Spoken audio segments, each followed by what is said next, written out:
बड़े बड़े सीईओज को मैंने पूछा है, मल्टीनेशनल कंपनीज के सीईओज को, कि the person to whom you are paying more than 10 crore rupees per annum in salary, what do you ask them in their interviews? तो एक बड़े मल्टीनेशनल कंपनी के सीईओ ने मुझे पूछा था कि Swami this is the first time I am asked this, कभी हमने ये नहीं सोचा था। मैंने बोला कि क्योंकि कई एग्जीक्यूटिव्स हैं, उनकी एनुअल तनख्वाह है 50 करोड़ 100 करोड़। मैं जागृत अवस्था में बोल रहा हूँ, ये बहुत बड़ी सॉफ्टवेयर बनाने वाली कंपनी है, ऑरेकल कंपनी है। आप नेट पे जाके ऑरेकल खोलना, एलिसन नाम डालना और उनकी तनख्वाह आप देखना। पिछले 5 साल की उनकी एवरेज तनख्वाह है $400 million per year. Silence. $400 million, $1 million मतलब 65 करोड़ गिन लो, चलो राउंड फिगर 70 करोड़ गिन लो। $1 million is $10 lakh is 7 crore rupees. So 400 million is 2800 crore rupees per annum salary. अब देख लेना, मैं नाम देता हूं, Allison, ELLISON, he is the CEO of Oracle। अब नाम देख लेना। अभी परसों ही आपने सुना होगा सुंदर पिचाई का, गूगल के सीईओ, पर डे की सैलरी 3.5 करोड़। परसों ही न्यूज थे, हाँ 2 दिन पहले न्यूज थे। लास्ट ईयर फाइनेंशियल ईयर की पूरी सैलरी उनकी 1285 करोड़ थी। हम दिल्ली में एक फंक्शन में साथ में थे, मंच पे बैठे थे। मैंने उनको पूछा कि दोज एग्जीक्यूटिव्स हुम यू पे मोर देन 10 करोड़ और 25 करोड़, उनको इंटरव्यू में आप पूछते क्या हो? क्योंकि उनके पास डिग्रीज तो एक्स्ट्रा ऑर्डिनरी है, he is a double MBA from LSE और हार्वर्ड, एकेडमिक्स तो पूछना नहीं है। इतनी बड़ी तनख्वाह देते हो तो वो 10-15 साल का अनुभव तो है उसको। 10-15 साल में उसने 50,000 करोड़ 1 लाख करोड़ मैनेज किए हैं, हर साल टर्नओवर किया है। ऐसी कंपनीज में ही बड़ी बड़ी पोजीशंस में वे रहे हैं, तो उनको नेटवर्किंग में पूछना नहीं है, एडमिनिस्ट्रेशन में पूछना नहीं है, HR में पूछना नहीं है, मैनेजमेंट में पूछना नहीं है, ग्रोथ के बारे में आपकी क्या सोच है वो पूछना नहीं है। आप पूछते क्या हो उनको इंटरव्यू? उन्होंने मुझे एक बहुत अच्छी बात बताई कि स्वामी जी, इन कक्षा के लोगों को जिनको हम ये प्रकार की तनख्वाह देते हैं, उनको इंटरव्यू में एक ही प्रश्न पूछते हैं। I was like very surprised. मैंने बोला एक ही प्रश्न पूछते हो कहाँ? और उनका उत्तर वे 20-25 मिनट तक देते हैं, तभी उत्तर पूरा बनता है। That was more surprising. I said what do you ask? He said, हम एक ही प्रश्न पूछते और ये पूछते हैं, describe a big failure in your life and how did you handle it.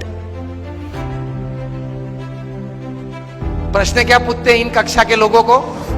Describe a big failure in your life. आपके performance के बारे में हमें कुछ पूछना नहीं है कि मैं पहली कंपनी में था, वहां 200% सेल बढ़ा दिया, दूसरी कंपनी में था, वहां 500% ग्रोथ कर दिया, वो हमें नहीं सुनना है। वो था आप लोग सब जो यहां बैठे हो, जो इंटरव्यू वाले देने आए हो, जिनको हम ये तनख्वाह देने वाले, सबके पास ऐसी परफॉर्मेंस स्टोरीज है, ये कॉमन है, ये हमको नहीं पूछना है। पूछना क्या है? Describe a big failure of your life and how did you handle it. Simple. Performance से आपका कैलिबर का टेस्टिंग नहीं होता, वो तो किसी को भी चांस मिल जाता है, प्लेटफॉर्म मिल जाता है तो कूद लेता है। How did you handle failure? How did you handle a setback? How did you handle a fall in your life? That is important.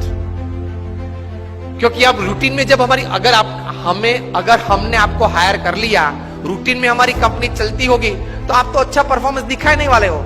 लेकिन कंपनी में अगर बड़ी आफत आ गई तो आप क्या करोगे वो बताओ। बाकी तो आपकी जगह और कोई भी ये कंपनी चला लेगा।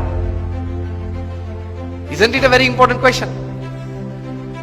उसमें वो मल्टीनेशनल कंपनी के सीईओ ने मुझे बताया कि स्वामी, इसके उत्तर में उसको 20-25 मिनट हम देते हैं और उसमें भी हम ये जांच करते हैं कि किस प्रकार के विचार और प्रैक्टिसेस उसने अप्लाई किए, वो साइड में रखते हैं। किस प्रकार के एटीट्यूड्स उसने उस वक्त रखे, उस पे हम गौर रखते हैं। What we see in his answer is not what he thought during failure, not practicals what he applied to come out of that failure. What we see is what type of attitude he kept when he was a failure, when he met failure in his life. तो महान लोग ये परिस्थिति में इस प्रकार के attitude रखते हैं। तो इसमें ये बात आती है गम खाने की।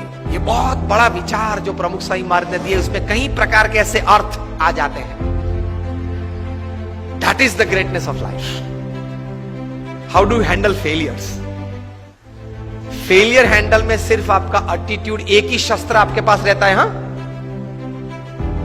ऐसी परिस्थितियां जीवन में आएगी जब आपके मोबाइल नंबर में 400 फोन होंगे, किसको फोन करूं वो तकलीफ में आ जाएंगे आप।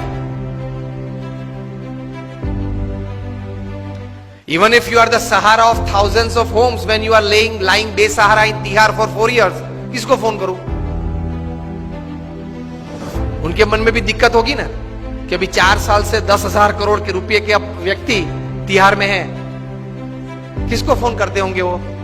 मोबाइल में तो होंगे 1000 से ज्यादा नंबर।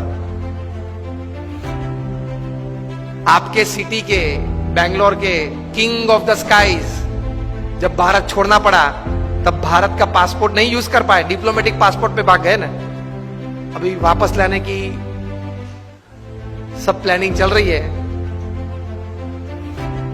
आएंगे शायद, और अगर मुंह खोलेंगे बड़े बड़े तकलीफ में आने वाले हैं। तो फेलियर्स जब आते हैं तब एटीट्यूड्स किस प्रकार का रखते हैं, that is very important in life. Blame game चालू हो जाती है। तो ये व्यक्तिगत जीवन में है। तीसरा एक बात कार्य दृष्टि से कि कर्म करना हमारा अधिकार है, फल पे हमारा अधिकार नहीं है। If there are 100 things which are in your control that you can effect the end result, there are 1000 factors which are not in your control which can negatively effect the end result. Yes और no? आपने बड़ा अच्छा धंधा चालू कर दिया लेकिन government की पॉलिसी बदल गई तो? आपने स्टैंड का धंधा चालू कर दिया और गवर्नमेंट ने कैप रख दी, क्या करेंगे? रख दी है, और कहीं कैप्स आने वाली है। मतलब there are thousands of factors which are not in your control which can actually effect the end result. इसलिए श्रीमद् भगवद गीता में भगवान श्री कृष्ण ने लिखा है कि you do your job in the best knowledge and the best practices that you have, and result Lord Krishna says I will decide. आपके पूर्व के जो कर्म हैं, आपने जिस भावना से वो कर्म किया है, जिस स्वार्थ से वो कर्म किया है, जिस एक दोनों को धक्का मार के आगे निकल गए हो, वो सब भी गिनती में तो लेना पड़ेगा ना। वो सब वो हिसाब से फाइनल रिजल्ट आता है। अगर ये बात को समझ ले तो आप कभी डिप्रेशन में नहीं आओगे, कभी स्लीपिंग पिल की आपको जरूरत नहीं पड़ेगी।